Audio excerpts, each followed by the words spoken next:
በህይወት የምትፈልጉት ቦታ ላይ ያልሆናችሁት ምን ማድረግ እንዳለባችሁ ስለማታውቁ ሳይሆን ስለምትፈሩ ነው። የብዙ ሰዎችን ህልም የሚገለው ፍርሃት ነው። ነገ ራሳችሁ ላይ ብትሰሩ፣ ቢዝነስ ብትጀምሩ፣ ሰልፍ ዴቨሎፕመንት ውስጥ ብትገቡ ምን አይነት የተሻለ ቦታ ላይ ልትደርሱ እንደምትችሉ ታውቁታላችሁ። ሌሎች ሰዎች ደርሰው ተመልክታችኋል።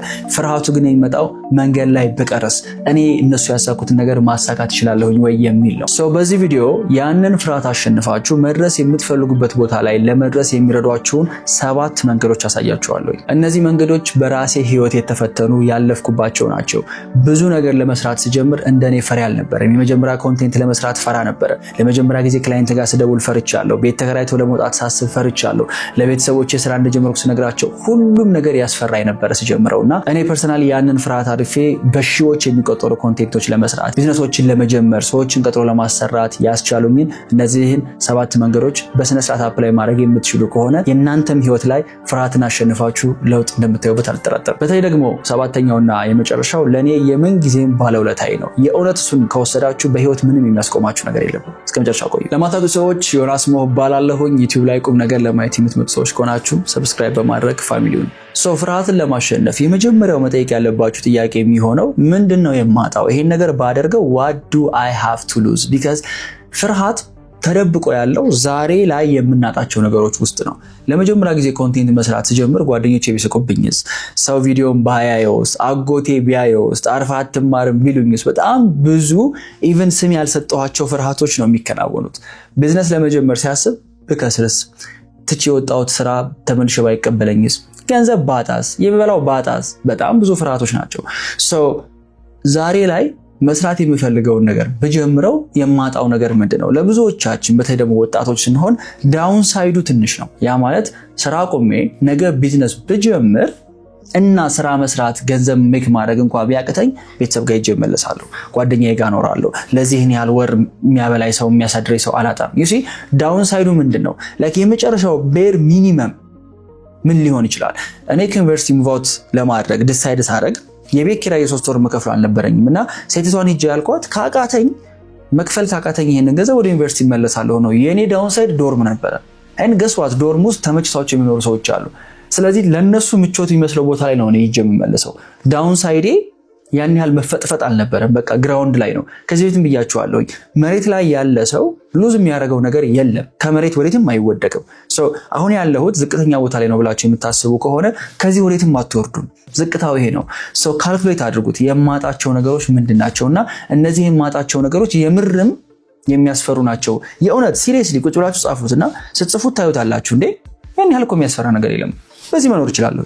ኢትስ ኦኬ። ሁለተኛው ፍርሃትን ለማሸነፍ ከአይምሮአችሁ ውጡ። ፍርሃት ያለው እዚህ ውስጥ ነው። ሰው ካልኩሌት ባደረገ ቁጥር ባሰበ ቁጥር ነገሩን የመስራት እድሉ እየቀነሰ ይመጣል። ፈረንጆች አናሊሲስ ፓራሊሲስ ይሉታል። ነገሩን በጣም አናላይዝ ባደረጋችሁት ቁጥር አትሰሩትም። ቢካዝ በጣም ብዙ ክፍተቶችን ነው የምታዩት። ገስዋት ምንም ነገር ውስጥ ክፍተት አለ። ለዛ ነው ስለ ቢዝነስ የሚያውቁ ሰዎች ቁጭ ብለው የሚፈተፍቱ የሚያብራሩ ሰዎች ስራ አይሰሩ፣ ቢዝነስ አይጀምሩ። ለምን? ኦልሬዲ አይምሮአቸው ይተበትበዋል። ጉዳዩ ለመስራት ሲያስቡ ኔጌቲቭን ነገር አመጥተው ነው የሚከምርባቸው። ስለዚህ ከአይምሮአችሁ ውጡና የተግባር ሰዎች ሁኑ። የሆነ ነገር መጣ አይደለ? የሆነ ሐሳብ መጣ። ያ ሐሳብ ከመሞቱ በፊት የሆነ ቦታ ላይ አስፍሩት። የኔን ኤክስፒሪየንስ ልንገራችሁ። ለምሳሌ በጣም ብዙ የቢዝነስ ሐሳብ ይመጣልኛል። በጣም ብዙ በየቀኑ ማለት ይቻላል። ለሆነች ደቂቃ ቁጭ ካልኩኝ ሶምሮ ማረገው ጆርናሌን ከፍትና ጽፋቸዋለሁ። ስጽፈው አንዳንዱ ለመጻፍ እንኳን የማይበቃ ሆኖ አገኘዋለሁ። እንደዛ በጣም በቃ ይሄ ነገር አሪፍ ነው ያስባለኝ ነገር ስጽፈው አንዳንዶቹ ደግሞ ከሳምንት በኋላ ተመልሼ ስመለከታቸው ምን አስቤ ነበር ይሄንን ጻፍኩት ማለት የማይሆን ነገር ነው እላለሁ።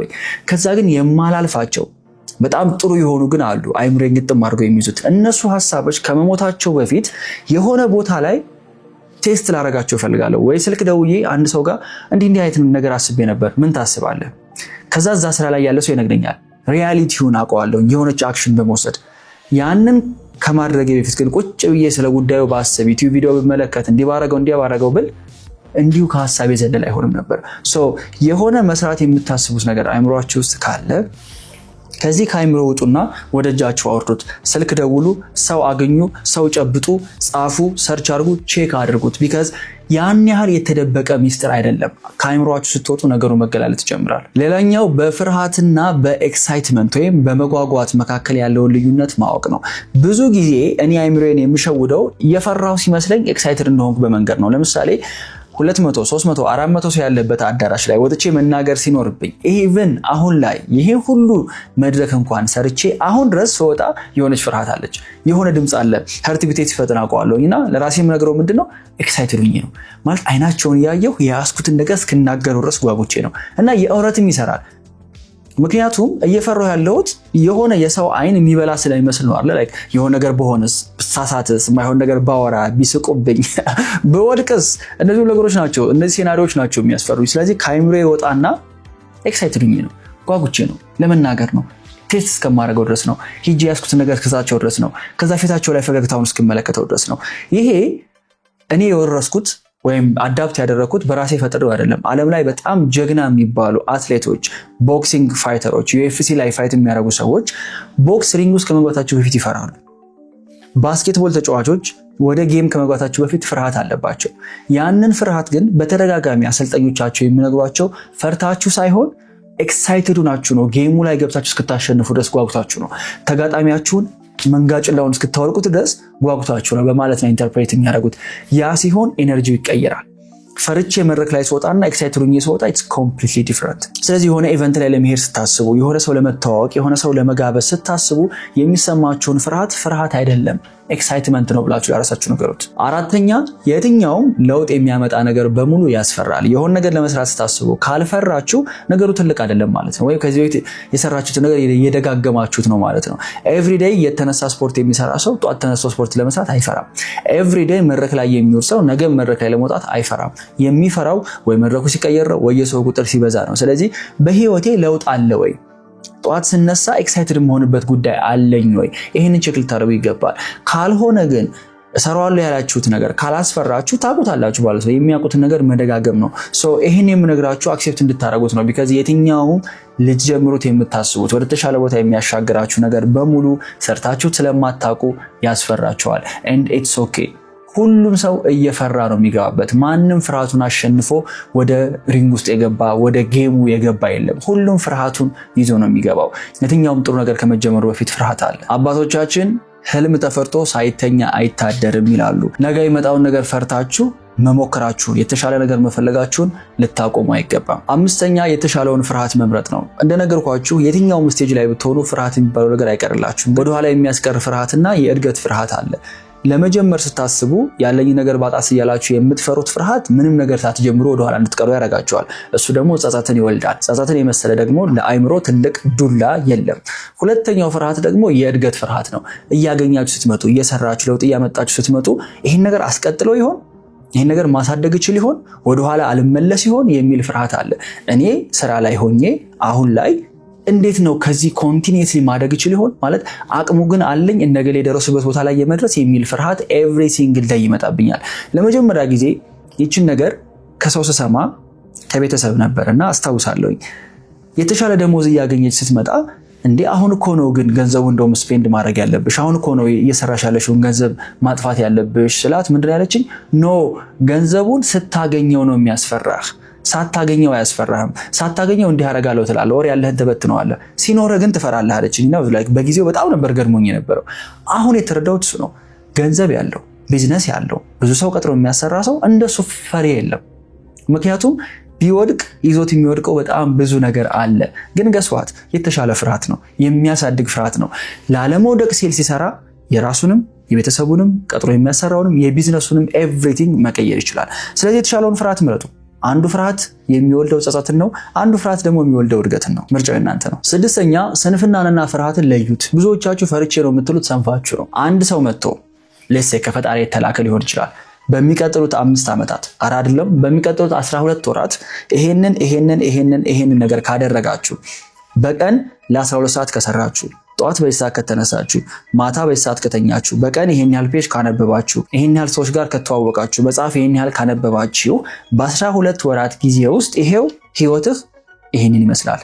የተስተካከለ ሰውነት ይኖርሃል፣ ባንክ ውስጥ ይሄን ያህል ሽብር ይኖራል፣ እንዲህ አይነት ቢዝነስ ይኖርሃል፣ ቤተሰቦችን ደስተኛ ታደርጋለህ። ይሄው ብሎ በሆነች አጭር ክሊፕ ቢያሳየን እናውቀዋለን። አሁን ፍርሃት የሚባለው ነገር ሰጌሙ ይወጣና ነገ ተነስቶ ያንን የመጀመሪያውን ስቴፕ የመውሰድ የስንፍና ጉዳይ ነው የሚሆነው።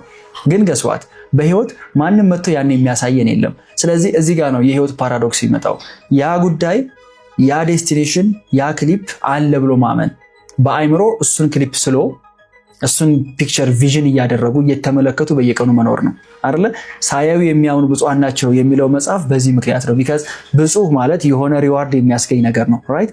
ሪዋርድ የሚያገኙት ሽልማት የሚያገኙት ሰዎች ነገሩን ሳያዩት ግን አለ ብለው የሚያምኑ ሰዎች ናቸው። ፍርሃትን የምታሸንፉት በመዘጋጀት ነው። ምን ያህል ጊዜ ነገሩን ደጋግሜ እስኪሰለቼ ድረስ ሰርቼዋለሁ። የሆነ ስቴጅ ላይ ወጥቼ ለማውራት ከሆነ እየፈራሁኝ ያለሁት ምን ያህል ከዚህ በፊት ስቴጅ ላይ ወጥቼ ተለማምጃለሁ? በቂ ሬፑቴሽን በቂ ድግግሞሽ አለኝ ወይ? የሆነ ክላይንት ጋር ደውሎ ለማውራትና ፕሮዳክቴን ለመሸጥ ከሆነ እየፈራሁ ያለሁት ከዚህ በፊት ምን ያህል ስልክ አውርቻለሁ? ምን ያህል ጊዜ ዴሞ ተለማምጃለሁ? ብዙ ሰው የመጀመሪያ አክሽኑን ሁሉ ነገር ዲፋይን እንዲያደርግ ኤክስፔክት ያደርጋል። ገና በመጀመሪያ ሙከራ እንዲሳካለት፣ ገና በመጀመሪያ ጥረቱ የሆነ የተሻለ ነገር እንዲያገኝ ኤክስፔክት ያደርጋል። ግን ኢን ሪያሊቲ እንደዛ አይደለም። የትኛውም ስፖርተኛ የትኛውም የቦክስ ተፋላሚ ሪንግ ውስጥ ከመግባታቸው በፊት ለ10 ደቂቃ ለ20 ደቂቃ ፋይት አመቱን ሙሉ ነው የሚዘጋጁት። አመቱን ሙሉ ቦክስ ሲደባደቡ፣ ሲሮጡ፣ ትንፋሽ ሲሰሩ ነው የሚውሉ። ኢማጂን አመቱን ሙሉ የለፋችሁበት ነገር፣ አመቱን ሙሉ ፕራክቲስ ያደረጋችሁ ትሬን ያደረጋችሁትን ነገር ወደ ስራ ለመግባት ኤክሳይትድ ነው የምትሆኑ፣ ተጓጉለታላችሁ። እንደውም ቶሎ ብላችሁ የተለማመዳችሁትን ነገር መሬት ላይ ለማውረድ እንጂ ልትፈሩ አትችሉም። አብዛኛው ፍርሃት የሚመጣው ሬፒቴሽን ወይም ልምምድ ከማጣት ነው። ሶ ከመፍራቴ በፊት ምን ያህል ተለማምጄዋለሁ፣ ይሄን ነገር ምን ያህል ፕራክቲሱ አለኝ ነው። ፕራክቲሱ ላይ አትስነፉ። ፕራክቲሱ ላይ ካልሰነፋችሁ ፍርሃቱ ይጠፋል። የመጨረሻው የተግባር ሰው መሆን ነው። ሁሉም ነገር ተሰባብሮ ወደ ሆኑ አክሽኖች ነው የሚቀየረው። ኤኒቲንግ መስራት ፈልጋለሁ ብላችሁ የምታስቡትን ነገር ምንድነው ማድረግ ያለብኝ ይሄ ነገር እንዲሳካ ብላችሁ ወደ አክሽንነት ስትበትኑት መጨረሻ ላይ የሆነች ስራ ነው የምትሆነው። ያችን ስራ ለመጀመር ግን የተግባር ሰው መሆን ያስፈልጋል። እንዳልኳችሁ ነው የሆነ ሰውነቱን በጣም መቀየር የሚፈልግ ሲክስ ፓክ መውጣት የሚፈልግ ሰው ነገ የሆነ ጂም ሄዶ መስራት ያስፈራዋል። ምክንያቱም ሰውነቱ የተዘረከረከ ነው፣ አሰራሩን አያውቅም። ሰዎች ቢስቁብኝስ፣ እዛ ሄጄ ስወላገድ ቢያዩኝስ፣ በቃ ሰዎች ምን ይሉኛል የሚል ፍርሃት አንገቱን አንቆ ይዘዋል። ሰው ምንድነው ማድረግ ያለብኝ ይሄንን ፍርሃት ለማሸነፍ ብሎ ሲጠይቅ፣ ኦኬ አብሮ ሊገባ የሚችል ጓደኛ አለ ወይ? እዛ ጋር ማናቃለ ወይ? የሆነ ኮች ማናገር ይችላል ወይ? ጂም ከመግባቴ በፊት መጀመሪያ በሩጫ ራሴን ላለማምደው ይችላል ወይ? እነዚህን ፕሮባቢሊቲዎች እነዚህን አክሽኖች ሊስት ዳውን እያደረግናቸው በመጣን ቁጥር ያ የሚያስፈርን ነገር እየተገለጠ ይመጣል። ይኸውላችሁ ፍርሃት ያለው ጨለማ ውስጥ ነው። ብርሃን ስታበሩበት ልክ ጨለማ ውስጥ እንዳለ ጅብ በርግጎ ነው የሚሄደው። ያንን ጨለማ የምታበሩበት ብርሃናችሁ አክሽን ነው የሚሆነው። ነገሩን ስታውቁት ባይናችሁ ስታዩት ምን መስራት እንዳለባችሁ የዛኔ ቀላል ይሆናል። ብዙ ፍርሃቶች ተደብቀው ያሉት እዚህ ጨለማ ውስጥ ነው። የተግባር ሰው መሆን የመጀመሪያዋን አክሽን መውሰድ የትኛውንም ደቂቃ ቁጭ ብላችሁ አስባችሁ ራሳችሁን ከምታደፋፍሩት በላይ የመጀመሪያ ጊዜ አክሽን ስትወስዱ የምታገኙት ድፍረት ይበልጣል። ለድፍረት ቦታ ስጡት። እንደነገርኳችሁ ነው የምር በህይወት ፕሮግረስ ማምጣት በጣም ቤዚክ የሆኑ ጉዳዮችን ደጋግሞ የመስራት ጉዳይ ነው። ኢማጂን ማለት ጠዋት 11 ሰዓት መነሳት መቻል፣ በቀን 12 ሰዓት መስራት፣ ኤክሰርሳይዝ ማድረግ፣ መጽሐፍ ማንበብ፣ ይሄ አክቹዋል ከፐርሰናሊቲያችን ጋር አብሮ የተፈጠረ ነገር ነው። ለራሴ ያለኝ ግምት ምን ያህል ነው? ለራሴ የምሰጠው ቦታ ምን ያህል ነው? ጠዋት 11 ሰዓት መነሳት በህይወት ለውጥ ያመጣል ከተባልኩኝ ካልጋ 12 ሰዓት መነሳት 11 ሰዓት መነሳት እንዴት ይከብደኛል? ማለት ምን ያህል ነው የኔ ፐርሰናሊቲ የዛን ያህል የሞተ ነው ወይ? ጠዋት የመነሳት ያህል መጽሐፍ ገልጦ እንደዚህ የማንበብ ከሆነ ሪኳየርመንቱ እንዴት ማንበብ ይከብደኛል? ማለት በዚህ ደረጃ የሞት ሰው ነኝ ወይ? ለኔ ብዙ ቦታዎች ላይ ፕሮግረስ እንዳደረግ የሚያግዘኝ አስተሳሰብ ይሄ ነው። ነገሩን ወደ አክሽንነት ቀይረዋለሁ። ከዛ አክሽኑ ተሰባብሮ የሚሆነው የሆነ ስልክ ደውለህ ሰውየውን እራት መጋበዝና ማውራት ሊሆን ይችላል። ከዛ ግን ለሰውየው መደወል ከዛ እራት እንብላ ማለት ኢጎዬ ግጥም አድርጎ ይዘኛል። ከዛ የምጠይቀው ነገር ምንድነው? ራሴን አንተ የምር ሰልፍ ወርዝ ይሄ ነው ያንተ ቦታ ይሄ ነው ማለት የሆነ ሰው ስልክ ደውሎ ጋብዞ እራት እንብላ ብሎ ከዛ በኋላ ማማከርና መጠየቅ ይሄንን ማድረግ ካልቻልክማ ምንም ነገር እኮ አይገባም። መስራት ከምትፈልጉት ነገር ጋር ማንነታችሁን አታች አድርጉት፣ አገናኙት። መስራት አልቻልኩም ማለት እኔ ምንም ደህና ነገር የሚገባኝ ሰው አይደለሁም ማለት ነው። በዚህ ደረጃ ጉዳዩን ከራሳችሁ ሰልፍ ወርዝ ጋር ከማንነታችሁ ጋር አታች ስታደርጉት ያንን ጉዳይ ካልፈጸማችሁ ትሰበራላችሁ። ከሰራችሁት ደግሞ ሰልፍ ወርዛችሁ እየጨመረ ለራሳችሁ የምትሰጡት ግምት ከፍ እያለ ይመጣል። ከዚህ በፊት ነግሬያችኋለሁ። እዚህ ምድር ላይ ያለው ስኬት በሙሉ የሆኑ ቤዚክ ነገሮችን ደጋግሞ መስራት ነው። ሆነም ቀረም የፈለገ ብታውቁ የፈለገ ብታነቡ ራሴ ላይ የፈለገ ሰራሁ ብትሉ ሁሉም ነገር ተሰባብሮ የሆነ ስራ ነው።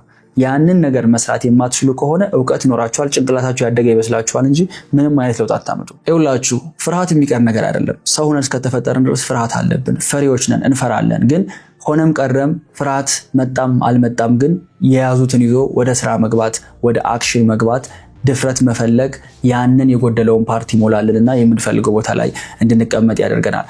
ለምን ፈራሁ ብላችሁ ሳይሆን መጨነቅ ያለባችሁ ድፍረቱን ከየት ላምጣው ነው። አይ ሆፕ ዛሬ ሼር ያደረኳችሁ እነዚህ 7 መንገዶች ፍርሃትን አሸንፈው ፕሮግረስ ለማምጣት ይረዷችኋል ብዬ አስባለሁ። በሌላ ቀን እስክንገናኝ ድረስ see you